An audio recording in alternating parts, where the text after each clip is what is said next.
निकाल हो गया। चलिए किताब निकाल लेंगे और समझना शुरू करेंगे। सुभद्रा कुमारी चौहान जी जो है, इनका कविता का नाम है पुत्र वियोग। तो सबसे पहले हम लोग लेखिका के बारे में जानेंगे और फिर चैप्टर के बारे में जानेंगे। तो शांति बना के और ध्यान से सुनिए, ताकि लास्ट में आपसे अगर क्वेश्चन पूछे तो आप जवाब दे सकें। सबसे पहले आपने देखा कि इनका जन्म, सुभद्रा कुमारी चौहान जी का जन्म जो है 16 अगस्त 1904 ईस्वी को हुआ था। दूसरा, निधन का बात करें तो बहुत ही कम उम्र में, लगभग 44 साल की उम्र में 15 फरवरी 1948 ईस्वी को बसंत पंचमी के दिन नागपुर से जो है जबलपुर वापसी के समय जो है ना, कार दुर्घटना में इनका हो गया था मृत्यु। ठीक है, नेता टाइप आदमी थी, तो जाना आना लगा रहता था। स्वतंत्रता संग्राम में भी इन्होंने क्या लिया था, भाग लिया था, जिस कारण से देखिए कार दुर्घटना में इनका मौत हो गया। इसके बाद है कि जन्म स्थान, तो जन्म स्थान है निहालपुर, इलाहाबाद, उत्तर प्रदेश। आप याद रखने की कोशिश करेंगे। इनके माता पिता के बारे में याद रखेंगे। श्रीमती धीराज कुंवर इनके माता का नाम है, और ठाकुर रामनाथ सिंह इनके पिताजी का नाम है। ठीक है, पति के बारे में याद रखेंगे कि ठाकुर लक्ष्मण सिंह चौहान। ठीक है, ये खंडवा मध्य प्रदेश निवासी से जो है 1919 में इन्होंने विवाह किया था। तो ये चीजें आप याद रखेंगे। और ठाकुर लक्ष्मण सिंह जो है अंग्रेज सरकार द्वारा, ठीक है, जब्त कूली प्रथा और गुलामी का नशा, ठीक है ना, नाटक, ये मतलब इनके पति भी थे, मतलब जो है ना लेखक टाइप के लोग थे। तो दो इनके बुक का नाम दिया गया, 2-3, कौन कौन सा वो देख लीजिए। ठीक है, कौन कौन सा बुक है समझने की कोशिश करेंगे। सबसे पहला जो है कूली प्रथा, और दूसरा है गुलामी का नशा। नाटकों के लेखक है। ये सारे नाटक जो है इन्होंने लिखा है। ये प्रसिद्ध पत्रकार भी थे, स्वतंत्रता सेनानी भी थे, और कांग्रेस के नेता भी थे। इनके पति जो है ठाकुर लक्ष्मण सिंह। ठीक है, इसके बाद हम बात करेंगे इनके शिक्षा के बारे में। सुभद्रा कुमारी चौहान जो है, इनके शिक्षा के बारे में कि कहाँ से क्या पढ़ाई इन्होंने किया है। तो याद रखेंगे कि क्रास्थवेट गर्ल्स स्कूल इलाहाबाद में जो है प्रारंभिक शिक्षा, यानी कि जो प्राइमरी शिक्षा है वहीं से इन्होंने किया। और इसी स्कूल में प्रसिद्ध कवित्री महादेवी वर्मा सुभद्रा कुमारी चौहान के साथ थी। महादेवी वर्मा का भी नाम आपने सुना होगा। तो महादेवी वर्मा भी सुभद्रा कुमारी चौहान दोनों इस स्कूल में जो है एक साथ थे, यहाँ पर वह बताया गया। पुनः याद रखेंगे कि थियोसोफिकल स्कूल है वाराणसी में। यहाँ पर उन्होंने 9 तक जो है पढ़ाई की, यानी कि क्लास 9 तक पढ़ाई की। बाद शिक्षा अधूरी छोड़कर असहयोग आंदोलन में कूद पड़े। मतलब 9 तक पढ़ाई करी और 9 तक पढ़ने के बाद असहयोग आंदोलन में जो है भाग लेना शुरू कर दी, यानी कि पढ़ाई क्या कर दी, बंद कर दी, और देश की आजादी के लिए काम करना जो है ना शुरू कर दी। नेता टाइप आदमी थी, तो आप समझ सकते हैं। प्रधान कार्य क्षेत्र, यानी कि ये किस किस क्षेत्र में काम कर चुकी हैं उसके बारे में बोला जा रहा है। आप समझिए पहले कि 9वां पास जो व्यक्ति होते थे ऐसे ऐसे कविता और इसका रचना कर देते थे। ठीक है, बंद करो। यहाँ के 12वां पास बच्चों को 2 लाइन कविता याद नहीं होता, लिखने की तो बात दूर है, याद नहीं कर पाते हैं आज के बच्चे। तो उस बातों पर ध्यान रखेंगे, और यहीं से आप देख सकते हैं कि देश का भविष्य किधर जाएगा। अब देखिए आगे प्रधान कार्य क्षेत्र के बारे में बात करेंगे। तो समाज सेवा ये किया करती थी, राजनीति में भी ये काम करती थी, स्वाधीनता संघर्ष में सक्रिय भागीदारी, यानी कि देश की आजादी के लिए जो आंदोलन चलाना है ये वगैरह काम किया करती थी। अनेक बार जो है कारावास, यानी कि अनेकों बार इनको जेल जाना पड़ा, क्योंकि आंदोलन में काम करती थी, तो उस कारणों से कई बार जेल जाना पड़ा। मध्य प्रदेश में कांग्रेस पार्टी की एमएलए भी रह चुकी है, ये विधायक भी थी, समझ सकते हैं आप। विशिष्ट अभिरुचि अगर देखा जाए तो छात्र जीवन से ही कथा रचना की प्रवृत्ति थी, यानी कि कहानी लिखने का इनको शौक था, रुचि था शुरू से ही। आगे चलकर प्रमुख कवित्री एवं साहित्यकार के रूप में प्रतिष्ठित, आगे जो है कविता लिखने का काम किया और साहित्य लिखने का काम इन्होंने किया। कीर्तियां, कौन कौन से इनके बुक वगैरह है उसके बारे में। तो सबसे पहला है मुकुल। मुकुल जो है ये कविता संग्रह है, मतलब ये किताब जो है इसमें बहुत सारी कविता हैं। 1930 में इसका प्रकाशन हुआ, पहली बात याद रखेंगे। त्रिधारा ये कविता चयन है। इसके बाद बिखरे मोती, ये भी कविता संग्रह का ही नाम है। सभा के खेल, ये कहानी संग्रह, इसमें बहुत सारा कहानी इन्होंने लिखने का काम किया होगा। पुरस्कार की बात करें तो मुकुल जो इनका बुक है उसी पर 1930 में हिंदी साहित्य सम्मेलन का जो है याद रखेंगे कि शेख सरिया पुरस्कार इन्हें दिया गया था। ये चीजें आप बेसिक चीज है सुभद्रा कुमारी चौहान जी के बारे में। अब इनके कुछ विशेषताओं को और जानेंगे जहां से क्वेश्चन आते हैं और आपको बताना पड़ेगा। तो लाइन पर उंगली दीजिए, समझना शुरू करिए। सुभद्रा कुमारी चौहान हिंदी छायावादी काव्य धारा के समांतर स्वतंत्र रूप से काव्य रचना करने वाली राष्ट्रीय भाव धारा की प्रमुख और विशिष्ट कवित्री हैं। तो आपको पूछेगा कि किस कौन से वाद को मानती थी, तो छायावादी काल की ये कवित्री हैं। और राष्ट्रीय भाव धारा मतलब राष्ट्र के प्रति ये ज्यादा लिखने वगैरह का काम करते होंगे। राष्ट्रीय भाव धारा का भारतीय नवजागरण और राष्ट्रीय स्वतंत्रता आंदोलन में भी जो है अभिन्न संबंध था। आंदोलन के समय में अगर आप राष्ट्र के चेतना जगाने वाला कविता लिख रहे हैं, ऐसा कहानी कविता लिख रहे हैं जिससे कि जनता का जो सोया हुआ मन है वो जग जाएगा और वो आजादी के लिए काम करेंगे, तो ये एक तरह से आजादी से संबंधित भी चीजें हो गई। इस भावधारा का उन्मेष भारतेंदु युग में ही हुआ था, यानी कि राष्ट्र के प्रति जो लिखने का काम है वो भारतेंदु युग से ही शुरू हुआ था और द्विवेदी युग में इसका विकास हुआ तथा इसके बाद ये युगों में यह भावधारा अनेक दिशाओं में फैलती हुई व्यापक और बहुमुखी होकर उत्कर्ष पर पहुंच गई। यानी कि कई सारे कवि आपको ऐसे मिल जाएंगे जो राष्ट्रीय कविता कहानी लिखने का काम किए हैं, यानी कि देश से संबंधित। ठीक है ना, आपने पढ़ा होगा जनतंत्र का जन्म कविता 10वां में, या फिर आप संस्कृत वाले पढ़ते हैं वो। तो वो सारा जो कविता है जिसमें देश के प्रति देश की अच्छाई को दिखाया गया हो। और ये नहीं पढ़े होंगे तो आप ये जरूर पढ़े होंगे झांसी की रानी। तो झांसी की रानी में देश के व्यक्ति को कितना आगे बताने का काम किया गया है, तो वो सब है आपका एक तरह से देशभक्ति कविता टाइप। स्वतंत्रता आंदोलन, सांस्कृतिक जागरण और सामाजिक सुधार एवं परिवर्तन की व्यापक चेतना के साथ यह भावधारा उत्तरोत्तर गहरी, एकाग्र और उन्मुख होती गई। ये जो भावधारा है राष्ट्रीय भावधारा धीरे धीरे एकाग्र होती गई, बढ़ती गई, गहरी होती गई, यानी कि इसका विकास होता ही आगे चला गया। इसके राजनीतिक, सामाजिक और सांस्कृतिक आशय निखरते और स्पष्ट होते गए। निखरना का मतलब और ये फेमस होता गया। इनमें एक दृढ़ता, जनतांत्रिक वैचारिकता और उत्सर्ग भावना बढ़ती चली गई। जनतांत्रिक का मतलब है जो लोकतंत्र वाला भावना है लोगों में, इसके माध्यम से भी भरने का काम किया जाता था लोगों में, यानी कि जो जनता है उसको देश के प्रति जगने के लिए ऐसा कविता लिखा जाता था कि उसमें लोकतांत्रिक भाव भर जाता था। केवल भावुकता की उच्छल अभिव्यक्ति से आगे बढ़कर तथा स्वप्नों, संकल्पों से कहीं अधिक इस भावधारा में सामाजिक, राजनीतिक यथार्थ को प्रेरणाएं और आग्रह जो है बढ़ते चले गए। यानी कि जो राष्ट्रीय भावधारा है इसको और भी आगे जो है प्रेरणा के रूप में लोग लेने लगे कि ऐसा कविता पढ़ोगे तो देश के प्रति तुम प्रेरित हो जाओगे। राष्ट्रीय भावधारा के इस यथार्थोन्मुख रूप से सुभद्रा कुमारी चौहान की कविता का घनिष्ठ संबंध है। यानी कि इनके जितने भी ज्यादातर कविता हुआ करते थे वो राष्ट्रीय भावधारा से जुड़ा होता था। उनकी कविता की केंद्रीय और प्रमुख प्रेरणा यथार्थनिष्ठ राष्ट्रीय भावधारा ही है, यानी कि राष्ट्र के प्रति ही वो ज्यादातर लिखा करती थी।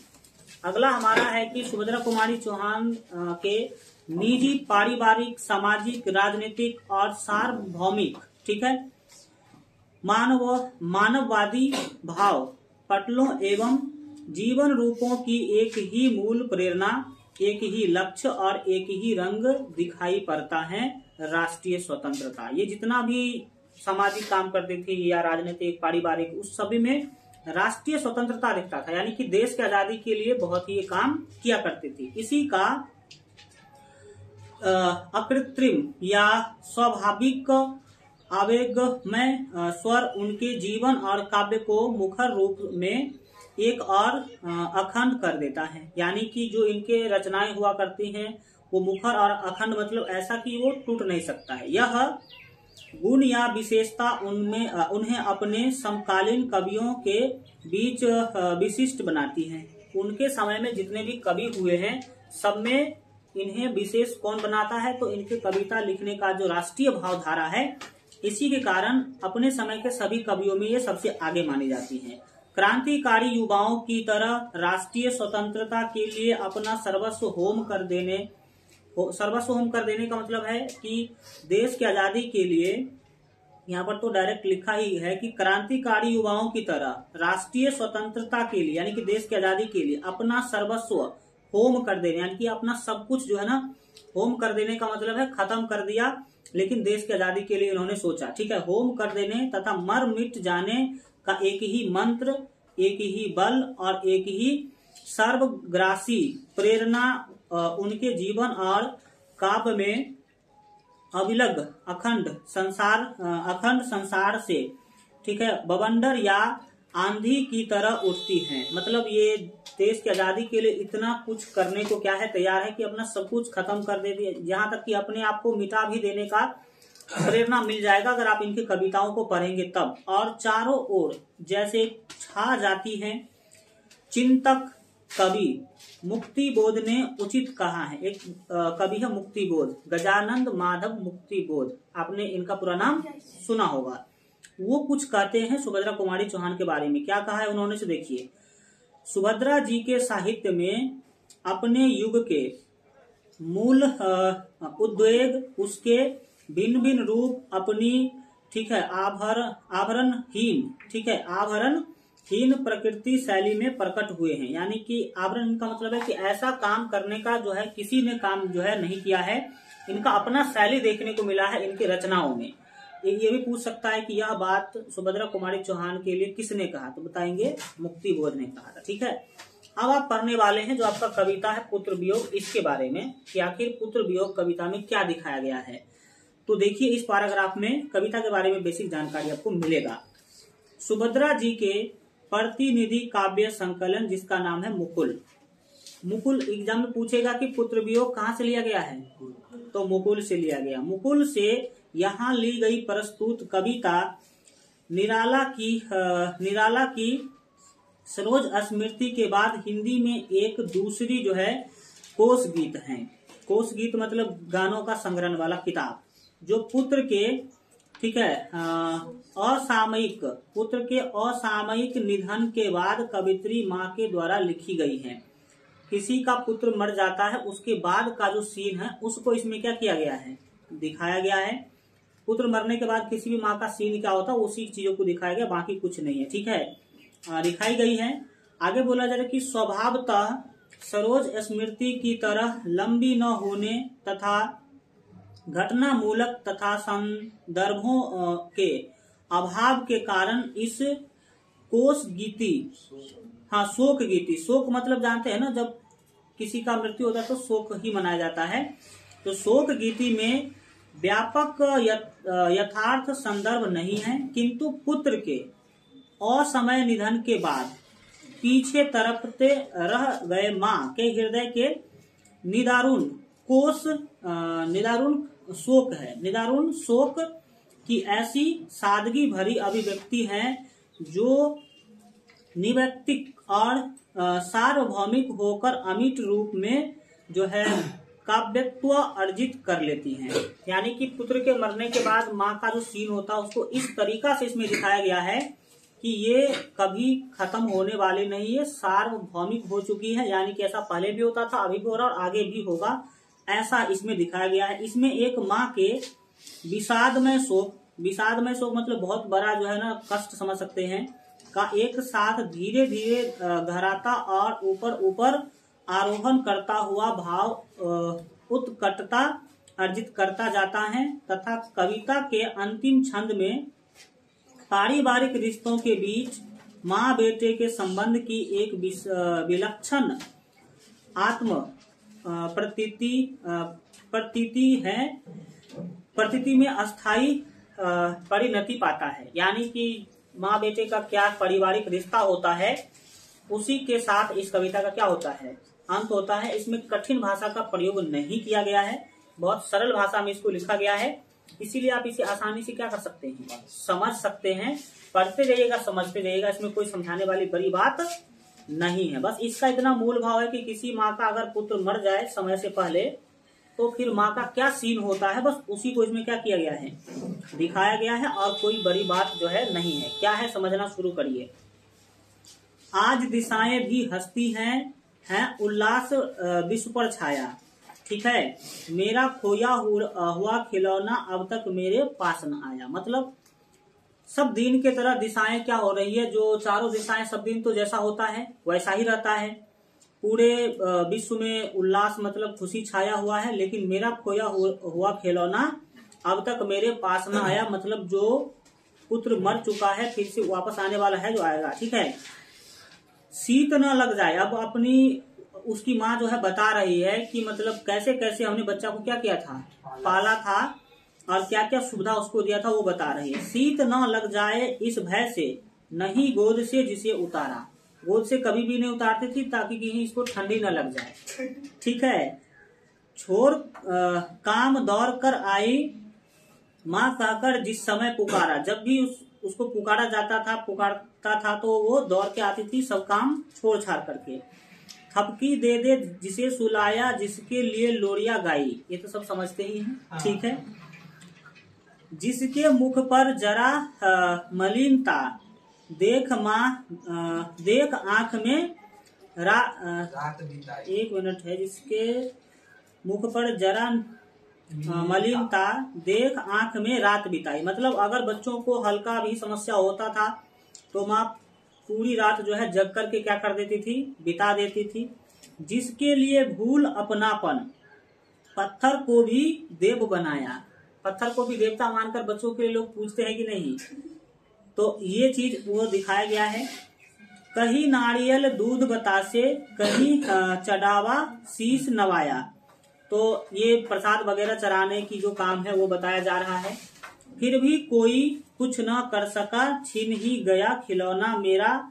मैं असहाय विवश बैठी ही रही, उठ गया छौना मेरा। छौना मतलब बच्चा। ठीक है, तो ये चीजें इसमें दिखाई गई है। अगला आपको बोला जा रहा है कि तरफ रहे हैं विकल प्राणी, मुझको पल भर शांति नहीं है। कहाँ शांति होगा, जिसका पुत्र मर जाएगा उसको कहाँ शांति मिलने वाला है। वह खोया धन पा न सकूंगी, इसमें कुछ भी भ्रांति नहीं है। मतलब जो पुत्र मर चुका है उसको प्राप्त नहीं कर सकती हो, इसमें कोई भ्रम वाली बातें जो है नहीं है। ठीक है, उठाकर बहुत तुमको पीटेंगे, बेवकूफ लड़का। संस्कारहीन बच्चे जब होते हैं क्लास में तो ऐसे ही सब चीज होता है। ठीक है, मतलब गधा से भी एक स्तर नीचे है ये, जो गधा होता है ना उससे भी एक स्तर नीचे। बताओ, एक आदमी पढ़ा रहे हैं इधर, वो टीकी खींच रहा है उसका। इधर देखिए, आगे देखिए। मतलब माँ समझती है कि जो हमने खो दिया उसको फिर प्राप्त नहीं किया जा सकता है, उसको फिर से प्राप्त नहीं किया जा सकता है। फिर भी रोता ही रहता है, नहीं मानता है मन मेरा। बड़ा जटिल नीरस लगता है। नीरस मतलब उदासीपन। सूना सूना जीवन मेरा, मतलब उसका जीवन जो है एकदम उदास हो चुका है, सूना सूना लग रहा है। यह लगता है एक बार यदि पल भर को उसको पा जाती, जी से लगा प्यार से सर सहला सहला उसको समझाती। क्या समझाती? मेरे भैया मेरे बेटे, अब माँ को यूं छोड़ न जाना। बड़ा कठिन है बेटा खोकर माँ को अपना मन समझाना। समझ आ रहा है? ये चीजें बताया गया है। बहन भाई भूल सकते हैं। लास्ट में बोला था कि नहीं, कि जो बच्चों यानी कि परिवार के साथ किसी भी लड़का का जो संबंध होता है वो क्या होता है, वही चीजें हैं। बहन भाई भूल सकते हैं, पिता भले ही तुम्हें भुलावे, किंतु रात दिन की साथिन माँ कैसे अपना मन समझावे। जो परिवार के जो उसके भाई बहन है भूल सकते हैं, पिता भी भूल सकते हैं, लेकिन वो माँ जो पूरे रात रात उसके लिए जगी रहती थी, पूरे रात रात उसको सुलाने की कोशिश करती रहती थी, वो कैसे भूल सकती है। बस यही बात है। पुत्र वियोग में आपने देखा, पुत्र नाम ही है पुत्र वियोग। पुत्र वियोग का मतलब है कि पुत्र के मृत्यु के बाद जो कष्ट समस्या होता है वही चीज इसमें दिखाया गया है मुख्य रूप से। ठीक है, इसका क्वेश्चन आप लोग पढ़िएगा या फिर हम अलग से इसका डिस्कशन भी जो है कर देंगे। अब हम बात करेंगे आपके अगले नंबर चैप्टर के लिए। ठीक है, तो अगला चैप्टर आप क्या करिए, समझने की कोशिश करिए। क्वेश्चन लास्ट में समय बचेगा तो क्वेश्चन देखेंगे, समझ में आ रहा है, या फिर आप लोग खुद भी देखिए। ठीक है, क्वेश्चन पूछेंगे, पहले एक कविता और क्या कर लेते हैं, पढ़ते हैं, इसको बंद करिए। ठीक है।